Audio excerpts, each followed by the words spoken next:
할렐루야.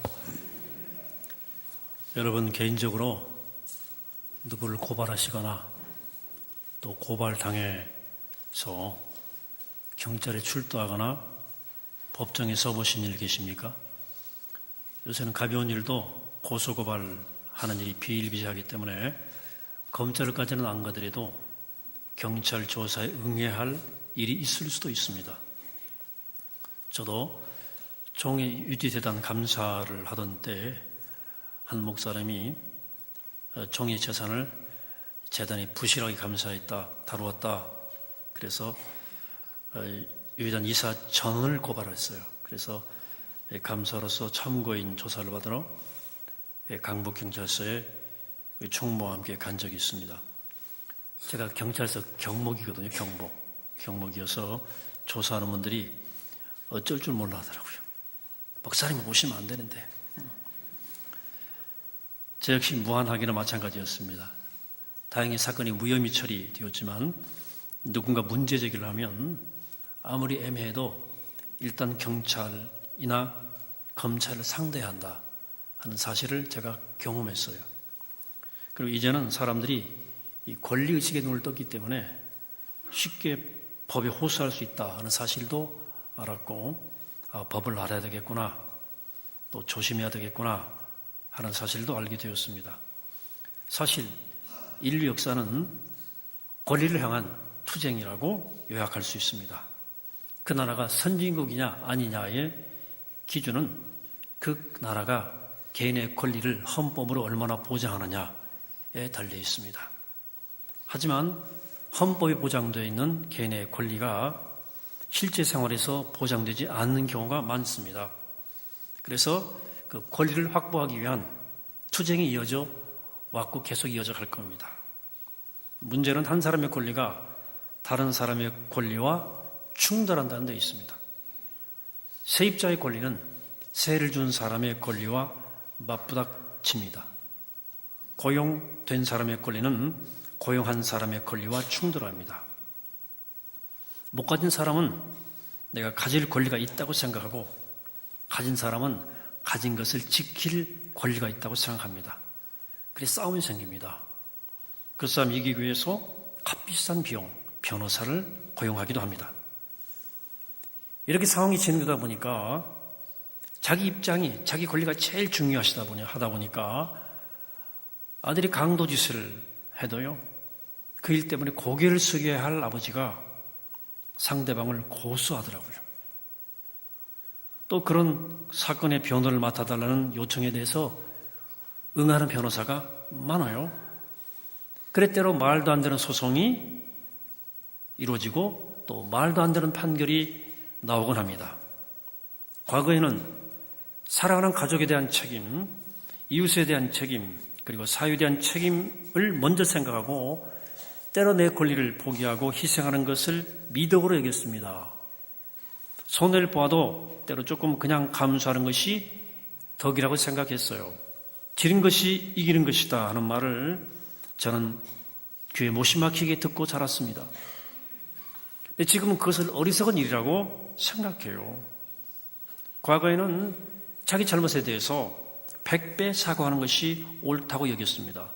지금은 수치스러운 일을 저질러 놓고도 내가 뭘 잘못했냐? 라고 적반하장 목소리를 높입니다. 또 그런 걸 잘한다고 그래요. 그런데 분명 인간의 권리가 신장돼야 하지만 내 책임보다도 권리를 더 먼저 생각하는 경향은 인간의 원죄로 인해서 우리 안에 생긴 잘못된 증상입니다. 이 지속적으로 교육하고 훈련되지 않으면 인간의 마음은 항상 이기적으로 내 권리만을 생각하는 쪽으로 가게 돼 있어요. 오늘 우리 사회 문제는 인간 본성이 과거보다 더 타락했다기보다는 과거처럼 인간의 이기적 욕망을 거슬러가는 훈련과 교육이 거의 없다는 것입니다. 자녀들이 성장하는 과정에서 그 사실이 잘 드러납니다. 부모가 자녀에게 제공하는 모든 것은 전적으로 부모의 사랑에서 비롯된 것입니다. 갓 태어난 아기를 부둥켜 안고 좋아서 어쩔 줄 몰라 하는 부모의 사랑은 그 아이에게 당연한 권리가 아니고 부모가 주는 당연하지 않은 선물입니다. 근데 그 사랑을 먹고 자라면서 아이들은 그것을 자신의 권리라고 착각합니다. 아이들이 자라면서 자아가 형성되고 나면 자주 하는 말이 있어요. 불공평이건. 긍정적으로 보면 이렇게 말한다는 것은 이미 아이가 컸다, 자아가 형성되어 간다는 뜻입니다. 그러나 부정적 의미도 있어요. 자신이 지금껏 누려온 것을 자신의 권리로 인식하기 시작한다는 뜻입니다. 자녀가 둘 이상인 분들은 아이로부터 가끔 이런 말을 들어보았을 거예요. 에이, 씨, 나만 미워해. 사춘기 이러면 한술 더 뜨죠. 말썽 부릴 권리도 있고 부모는 그냥 잘 참고 인내할 책임이 있다고 여기는 것 같아요. 기분 내키는 대로 말하고 행동합니다. 하고 싶은 일을 다 해도 된다고 생각합니다. 차려주는 밥상은 언제나 당연히 맛있어야 됩니다. 어쩌다 입맛에 맞지 않으면 내가 마땅히 누려야 할 권리를 잃어버린 양 엄마한테 투정하죠. 엄마 요새 나한테 왜 이래? 밥이 왜 이래? 인간이 철든다는 말은 부모에게 받은 모든 것이 부모의 사랑에서 나온 당연하지 않은 은혜였다는 사실을 깨닫는 거예요. 어떤 자식은 일찍 철들고 어떤 자식은 늦게 철들죠. 어떤 분들은 평생 철들지 못합니다. 이런 사람일수록 많이 얻고 이룰 가능성이 크죠. 왜? 쌀은 톨만큼의 권리도 포기하지 않았기 때문입니다. 하지만 그런 사람의 마음에는 참된 만족도 기쁨도 있을 수가 없죠. 하나님과의 관계에서도 마찬가지입니다. 하나님 앞에서 우리는 아무것도 주장할 권한이 없어요. 우리가 가진 것, 또 우리가 누리고 있는 것은 모두 하나님께로부터 거저 받은 겁니다. 좀 넉넉하거나 빈곤하거나 병약하거나 건강하거나 잘났거나 못났거나 우리가 지금 누리고 있는 모든 것은 하나님께로부터 조건 없이 받은 선물입니다. 그런데 우리는 그 모든 것을 권리라고 착각하고 살아갑니다. 하나님은 마땅히 우리를 돌봐주시고 사랑하시고 축복하셔야 한다고 생각합니다. 그러기에 그런 일이 일어나지 않으면 하나님의 사랑을 의심하고 불평합니다. 예기치 않은 일을 만났을 때 혹은 고통이 지속될 때 하나님 참 불공평하시다. 하나님 저한테 왜 이러십니까? 라고 따져 묻습니다. 그런 대접을 받아서는 안 될 어떤 자격이 나한테 있다고 생각하는 거죠. 여러분, 우리를 향한 하나님의 사랑은 전적으로 값없이 주어지는 선물이요 은혜입니다. 하나님은 언제든지 그 은혜를 중단하고 우리를 징계할 수도 있고 심판하실 수도 있어요. 그런데 우리는 일이 잘 풀릴 때는 하나님께서 나를 참 공정하게 대해주신다 이렇게 생각하고, 그렇지 않을 때는 unfair, 불공평하다 이렇게 생각합니다. 근데 사실은 알고 보면 하나님이 우리에게 잘 해주시는 것이 불공평한 거예요. 우리에게는 그만한 하나님의 사랑을 받을 자격도 권리도 없습니다. 사실은 하나님이 우리를 심판하셔야 fair해요. 공정한 거예요. 왜? 우리 하나님 앞에 그런 존재들 아닙니까? 오늘 우리는 에스겔 18장 일부를 읽었습니다. 이 말씀은 유다 백성이 바벨론을 통해서 하나님의 심판을 받아 극심한 고난을 겪고 있을 때 주어진 예언의 말씀입니다. 여기서 하나님이 유다 백성들이 주고받던 속담을 거론해요. 뭐냐면 아버지가 신포도를 먹으면 아들이 이같이다. 신포도를 먹은 아버지는 그들의 조상을 가리키고 아들은 자신들을 가리키는 거예요. 유다 백성들이 이 속담을 들먹이면서 조상들이 지은 죄에 대한 벌을 하나님이 우리들에게 내리신다. 포로 때 이렇게 불평했어요. 아버지가 먹은 신포도가 자식의 일을 시게 만들지 못하는 것처럼 조상들의 죄로 인해서 자손들 심판을 받는 것은 부당하다, 불의한 것 아니냐? 그 비난에 대해서 하나님이 이렇게 답하십니다. 18장 4절에서 모든 영혼이 다 내게 속한지라 아버지의 영혼이 내게 속함 같이 그의 아들의 영혼도 내게 속하였나니 범죄하는 그 영혼은 죽으리라. 지금 그들이 심판을 받고 고난을 당하는 이유는 조상들의 죄 때문이 아니라 그들 자신의 죄 때문이라는 뜻이죠. 조상도 죄를 범했지만 그들도 그 죄를 떠나지 않았어요. 그래서 하나님께서 마침내 심판을 내린 겁니다. 그런 상황에서 유다 백성들이 하나님께 항의를 하는 거예요. 왜 우리 조상은 그냥 두고 우리만 가지고 이러십니까? 우리 조상에게는 가만히 계시다가 왜 이제 와서 심판의 손을 펴시는 겁니까? 왜 우리만 미워합니까? 하나님 이건 공정하지 않습니다. 이 불평에 대해서 하나님이 에스겔을 통해서 대답하십니다. 25절에서. 그런데 너희는 이르기를 주의 길이 공평하지 아니하다 하는도다. 이스라엘 족속아 들을지어다. 내 길이 어찌 공평하지 아니하냐? 너희 길이 공평하지 아니한 것이 아니냐? 여기서 하나님은 우리 인간이 가진 치명적 오해를 지적하십니다. 우리는 하나님 앞에서 아무런 권리도 없으면서 권리를 주장한다는 거예요.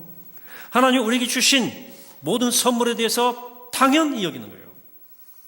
그래서 그런 것이 없으면 하나님이 부당하고 불의하고 공평치 못하다고 생각합니다. 게다가 자신의 마음대로 죄악을 행하면서 하나님은 끝까지 인내하고 용서해 주시기를 바라요. 인생을 죄악으로 다 허비해도 마지막이라는 하나님의 영원한 품에 받아주시기를 기대하죠. 이 모든 문제의 뿌리는 우리가 하나님을 너무도 오해하고 있다는 사실에 있습니다. 우리는 우리가 믿는 하나님을 묘사하기 위해서 여러 가지 표현을 씁니다. 전능하신 하나님, 무수부지하신 하나님, 영원무궁하신 하나님, 무수부지하신 하나님.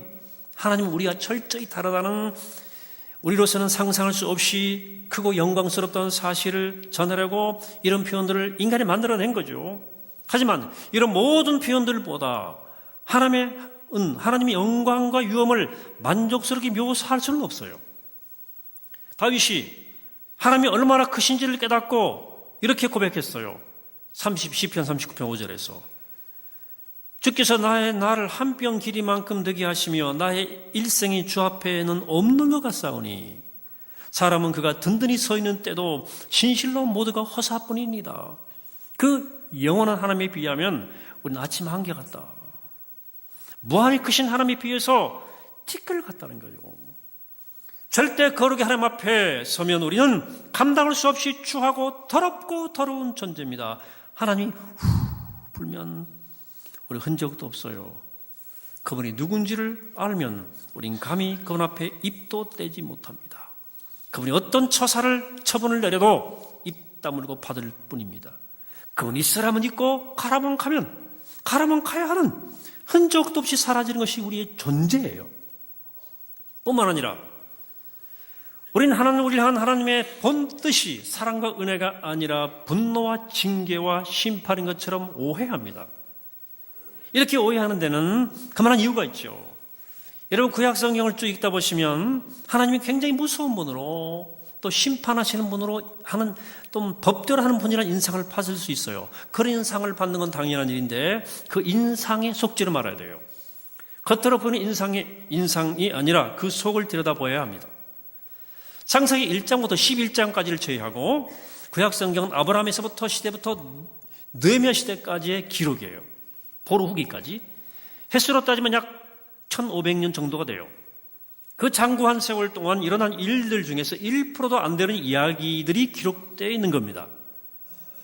그런데 그 기록된 내용의 많은 부분이 하나님께 심판받은 이야기들이 많아요. 후대에 교훈이 될 만한 이야기를 선별하다 보니까 그렇게 된 거지요. 또한 예언서들은 심판과 멸망에 대한 말씀들이 절대 다수입니다. 위기 시대의 예언자들을 통해서 각성시켰거든요. 그런 이야기들과 예언들이 한 책에 묶여있기 때문에 구약성경을 무심코 읽으면 하나님은 항상 화가 나 있고 1500년 동안 하나님은 이스라엘을 심판만 하는 것처럼 보여요. 하지만 그건 하나님의 아주 예외적 행동들이었습니다. 구약성서에 기록된 1%의 사건들은 심판하시는 이야기인 반면에 기록 안 된 99%의 사건들은 하나님의 사랑과 은혜의 이야기들이에요. 하나님의 일상적 행동은 사랑과 은혜입니다. 심판은 하나님의 본심이 아니에요. 하나님의 본심은 사랑이고 구원이고 축복입니다. 그래서 하나님은 이사 에스겔을 통해서 이렇게 말씀하십니다. 31절에서 너희는 너희가 범한 죄 모든 죄악을 버리고 마음과 영을 새롭게 할지어다. 이스라엘 족속아, 너희가 어찌하여 죽고자 하느냐? 주 여호와의 말씀이니라. 죽을 자가 죽는 것도 내가 기뻐하지 아니하노니 너희는 스스로 돌이키고 살지니라. 하나님은 심판하기를 즐겨하시는 그런 분이 아니라는 거예요. 사람들이 자기 죄악으로 죽어가는 모습을 보면서 마음 아파하시는 분이고, 마치 못된 것에 마음 팔려서 아무리 말리고 막아도 밤에 길을 고집하는 자식을 보고 어쩔 줄 몰라 가슴 알이 쥐어뜯는 어머니의 심정이 하나님의 마음이라고 성경은 말씀합니다. 그 하나님이 당신 아들 예수 그리스도를 보내셔서 하나님의 본심을 확증해 주었어요. 십자가는 하나님의 심장이에요. 십자가는 인류에 대한 하나님의 사랑의 증표입니다. 하나님은 십자가를 통해서 나를 향한 하나님의 본심이 무엇인지를 명명백백하게 보여주신 거예요. 하나님의 나중에 심장을 꺼내 보여주신 거예요. 십자가는 하나님의 사랑을 늘 기억하게 하는 위대한 상징입니다. 십자가를 가만히 보고 있으면 우리는 하나님 앞에서 아무것도 주장할 수 없는 철저한 죄인이라는 사실이 깨달아지죠. 또 십자가는 우리로 하여금 우리의 존재와 삶 전체 자체가 하나님의 사랑 때문에 존재하고 그 받은 은혜의 선물이라는 사실을 깨닫게 해주죠. 제가 천국과 지옥에 대해서 가끔 사람들이 하는 물음을 들어요. 특히 가까운 제 옛날 친구들은 저한테 막 돌직구처럼 막 말하는데, 제가 가만히 들으면 제가 지금까지 말한 하나님에 대한 오해를 볼 수 있어요. 이런 얘기입니다. 영원하신 하나님이 계시다면, 그리고 우리가 그분의 자녀가 되었다면 천국은 있을 것이다. 우리가 죽고 나서 거기서 영원한 안식을 누리는 것은 맞는 것 같다. 여기에 대해서는 별 의문이 없어요. 교회를 다녀봤기 때문에. 당연히 그럴 것이라고 믿고 또 그러기를 바랍니다. 하지만 지옥에 대해서는 이의를 제기하는 사람들이 많아요. 아니, 사랑의 하나님이 한 인간이 7, 80년 이 땅에서 좀 죄 좀 지었다고 그래가지고 지옥 가서 영원한 형벌 받게 한다? 이건 불공평하고 사랑의 하나님의 성품과 안 맞는 거 아니냐. 하나님의 사랑이시라면 지옥은 존재하면 안 된다. 육목사 솔직히 말하면 없지 이러더라고 저한테. 하지만 하나님이 누구신지를 알고 우리 자신이 어떤 존재인지를 알면 그 반대로 생각해야 옳습니다. 여러분, 이 땅에서 내가 아무리 거룩하게 살았다 해도 저 천국에서 누릴 영원한 축복에 대한 권리를 얻을 수는 없습니다. 왜? 하나님의 절대적 기준에서 보면 여러분들이 이룰 수 있는 의라고 하는 것은 정말로 별것 아니기 때문입니다. 반면 우리가 얼마나 죄에 깊이 물들어 있고 우리가 행한 죄가 얼마나 크고 무거운지를 제대로 안다면, 그리고 하나님이 얼마나 거룩한 분임을 안다면, 일생을 살고 내가 지옥불에 던져진다 해도 이 일을 제기할 사람이 누가 있습니까?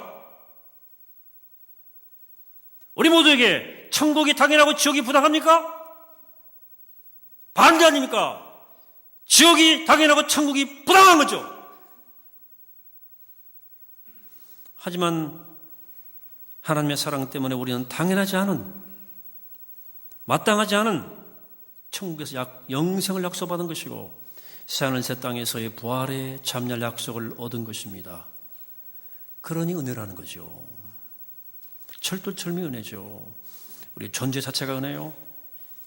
매일 살아가는 것도 은혜요. 십자가를 알게 된 것도 은혜요. 영원한 약속을 받게 된 것도 은혜입니다. 돌아오면 은혜 아닌 것이 하나도 없어요.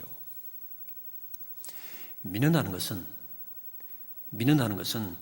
예수 그리스도의 십자가를 통해서 하나님의 은혜에 눈뜨는 겁니다. 이게 믿음입니다.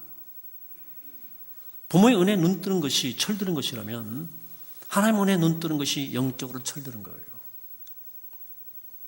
영적으로 철드는 것은 내가 육신으로 자라가면서 내 마음과 생각 속에 깊이 배어들어온 권리의식을 내려놓고 십자가를 통해 하나님의 사랑에 젖어들어서 은혜의 의식으로 내 영이 활짝 깨어나는 겁니다.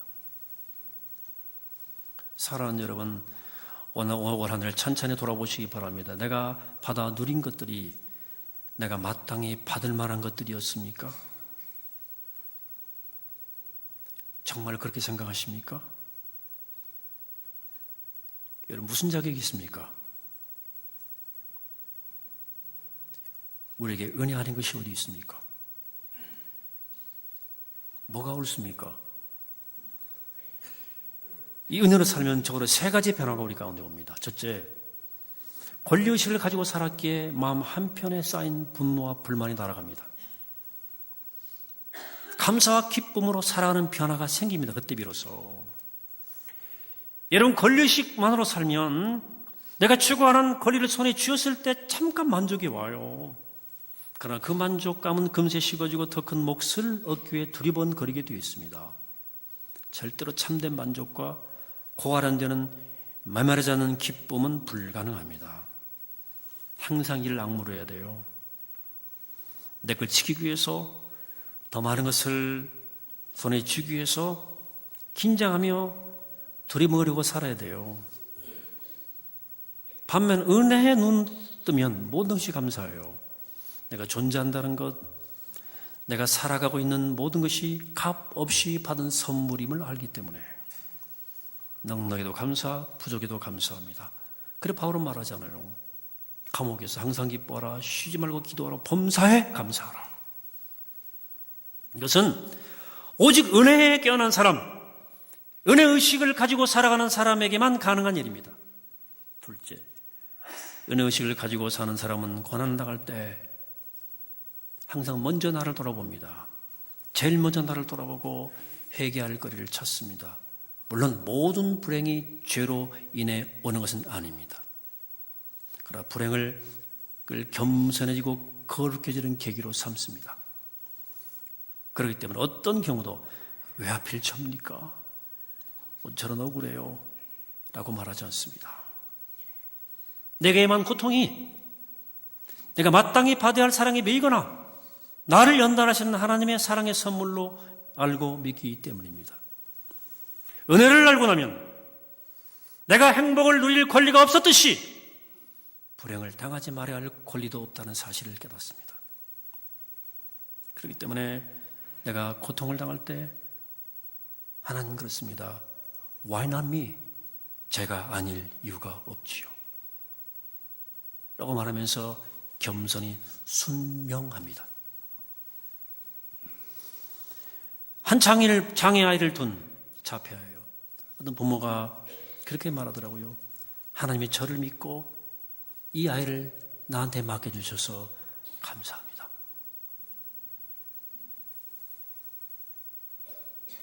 이게 은혜의식입니다. 밤에 형통하는 동안에는 이유 없이 부어주시는 축복에 거룩한 두려움이 늘 있는 거예요. 나한테 그걸 받을 자격이 없거든. 늘 두려운 거예요. 내게 그런 복을 받을 만한 자격이 없으면 너무 살으니까 늘 두려워요. 셋째, 은혜의식을 가지고 있으면 그 사람의 모든 관계 은혜 원리가 배어듭니다. 철든 자식은 부모한테만 잘하지 않습니다. 형제 자매에게도 이웃에게도 다르게 대합니다. 그래서 저는 인간을 볼 때 그가 효자인가 효녀인가를 주목해서 봅니다. 그것처럼 하나님의 은혜에 깨어난 사람은 그 안에 있는 모든 관계에 있어서 그 은혜가 흘러나갑니다. 저절로 흘러나가기도 하고 의식적으로 은혜를 갚으려고 노력하기도 하고 더 이상 공평한 것, 공정한 게 그 인생 목표가 아니에요. 기쁨으로 그걸 넘어서요. 차원이 달라요. 어느 집안에 아이를 키우는 걸 본 적이 있는데요. 엄마가 아이들에게 나눗셈을 가르쳐요. 4나누기처럼 딱 떨어지는 나눗셈은 척척해내요. 그런데 아이가 3나누기 2처럼 딱 안 떨어지는 것은 어리니까 아직 학년 전이니까 잘 못하는 거예요. 그래서 엄마가 사과 3개를 갖다 놓고 묻습니다. 여기 사과 3개가 있지? 이걸 오빠하고 너하고 공평하게 나누어 먹으려면 어떻게 나눠야 할까? 하나씩 하고 반 잘라야잖아요. 아이가 말합니다. 오빠 2개, 나 1개. 엄마가 뭐래요? 그럼 네가 손해인데? 애가 말합니다. 오빠는 나보다 크잖아. 어린아이 마음에 천국이 있음이 분명합니다. 내가 무엇인지를 안 가르쳐도 아는 거예요. 이런 아이가 자라면서 사파에 흔들리고 부대끼면서 내꺼치기 위해서 공평함과 공정함을 기준으로 삼는 인생이 됩니다. 세상 그것을 사람 된다, 온철된다고 말합니다. 여러분, 그런데 그런 게 사람 되는 것이라면 저는 사람 되기를 거부합니다. 거부합니다. 우린 그 이상을 소망해야 할 사람들입니다. 은혜와 사랑은 공평이 공정이 뭔지 다 알지만 기분 좋게 즐겁게 그 기준을 넘어서기를 소망하는 사람을 말합니다. 여러분, 정의는 따뜻해야 돼요. 사랑 안에서 완성되는 겁니다. 사랑을 하면 정의는 비정하고 절대로 아름답지 않습니다. 사랑하는 여러분, 오늘 우리 한 해를 마무리하면서 부탁합니다. 십자가를 주목하시기 바랍니다. 십자가에서 드러난 하나님이 어떤 분인지를 꼭 기억하시기 바랍니다. 나를 향한 하나님의 본심이 어떤 것인지를 한번 느껴보게 되기를 바랍니다. 그리고 우리 의식 깊이를 지배하고 있는 이 권리의식이 약화되고 은혜의식이 우리 마음과 의식을 가득 채울 때까지 한번 십자가를 주목하시기를 바랍니다. 오늘 하루라도. 그리고 그 마음으로 세상을 바라보고 이웃을 대하게 되기를 바랍니다.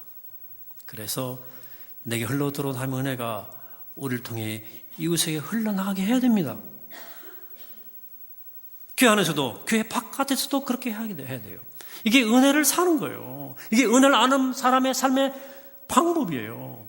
그런 삶을 통해 천국의 빛이 퍼져나가는 거예요. 하나님 나라의 향기가 그를 통해 퍼져나가는 거예요. 이것이 우리의 소망이요, 우리의 소명입니다. 바라기는 한 해를 은혜로 드문 이 시간 우리 모두 은혜에 푹 젖어서 오직 은혜를 위해 오직 은혜의 방식으로 살아가게 되기를 다짐하는 우리 모두가 되기를 이 시간 주님으로 간절히 축원합니다. 마치겠습니다. 걸어가신 하나님, 우리는 은혜로 삽니다. 은혜로만 삽니다. 은혜로만 살았습니다. 오늘 십자가에 드러난 주님의 사랑을 기억하며 그 마땅하지 않은 그 놀라운 사랑을 기억하며 은혜로 살기로 다짐하는 우리가 되게 하여 주옵소서. 베푸신 은혜에 감사드리오며 예수 그리스도 이름으로 기도하옵나이다. 아멘.